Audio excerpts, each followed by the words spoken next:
শীতকালে সবার বাড়িতেই খাবারের মেনুতে তো পিঠা পায়েস থাকবে। আজকে পরিবেশন করব মাটির সরাতে চিতই পিঠা। অনেকে এই পিঠাকে আজকে পিঠে বলে থাকেন। সামান্য কিছু ঘরোয়া উপকরণ দিয়ে খুব সহজে চিতই পিঠা করে খাওয়ান নিজের পরিবারের আত্মীয় স্বজনদের। চলুন রান্নাটা শুরু করা যাক। চিতই পিঠা বানানোর জন্য আমরা যে ডেইলিকার সিদ্ধ চাল ভাতের জন্য রান্না করি, সেই চালের 2 কাপ চাল পরিমাপ করে নিয়ে নিন আর সারা রাতে জলে ভিজিয়ে রাখুন 7-8 ঘন্টার জন্য। এরপরে চালটা ভিজে গেলে কিছু ব্যাচে ভাগ করে করে চালটাকে মিক্সি গ্রাইন্ডারে ভালো করে মিহি পেস্ট করে নিন। দেখুন আমি সুন্দর করে পেস্ট করে নিয়েছি। এরপর তাতে অল্প একটু নুন, 1/2 কাপ মতো উষ্ণ গরম জল দিয়ে চালের গোলাটাকে সুন্দর করে গুলে নিতে হবে। খুব ভারীও হবে না, আবার খুব পাতলাও হবে না, একটা মিডিয়াম কনসিস্টেন্সির ব্যাটার রেডি করে নিতে হবে, যেমন আমি ভিডিওতে বানিয়ে দেখিয়েছি। এবার চালের গোলাটাকে 10 মিনিট রেস্টে রেখে দেবো।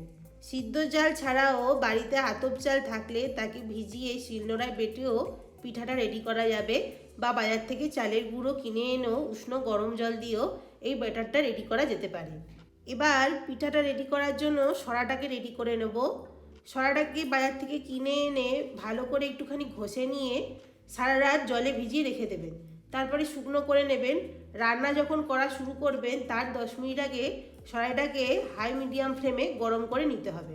সরাটা গরম না হলে কিন্তু পিঠেটা ভালো করে উঠবে না।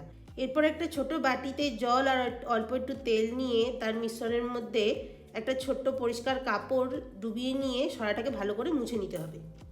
তারপরে 1 হাতা করে ব্যাটারটা দিয়ে ঢাকনাটা দিয়ে দিতে হবে আর চারধারে অল্প একটু জল স্প্রিঙ্কেল করে দিতে হবে। পিঠেটা সরাইতে বসিয়ে দেওয়ার পরে হিটটাকে হাই মিডিয়াম ফ্লেমে 3 মিনিট মতো ঢাকা দিয়ে রেখে দেবেন। 3 মিনিট পরে ঢাকাটা খুলে ঢাকাটা একটা জল ভরা পাত্রের মধ্যে অবশ্যই রাখবেন।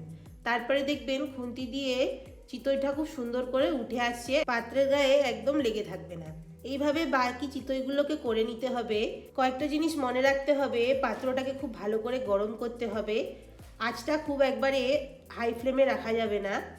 আর যে ঢাকনাটা আমরা পিঠা করার জন্য ইউজ করছি সেই ঢাকনাটাকে নামিয়ে কিন্তু অবশ্যই জলের বাটিতে রাখতে হবে।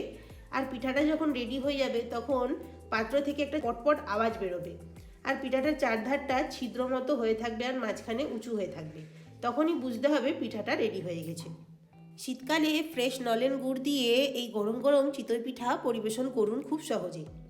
আমি একটা পিঠা এখানে আপনাদেরকে ভেঙে দেখাচ্ছি কতটা সুন্দর হয়েছে আর পারফেক্ট হয়েছে। আর ভেতরটা একদমই কাঁচা নেই, খুব সুন্দর করে সিদ্ধও হয়েছে। দেখুন ভেতরটা এরকম ছিদ্র ছিদ্র থাকবে আর স্তরে স্তরে সাজানো থাকবে, ভেতরটা একদম কাঁচা থাকবে না। আজকের ভিডিওটা ভালো লেগে থাকলে অবশ্যই একটি লাইক করবেন। আমার চ্যানেল নতুন বন্ধু হলে চ্যানেলকে সাবস্ক্রাইব করবার অনুরোধ রইল। সবাই ভালো থাকবেন, সুস্থ থাকবেন। Thanks for watching.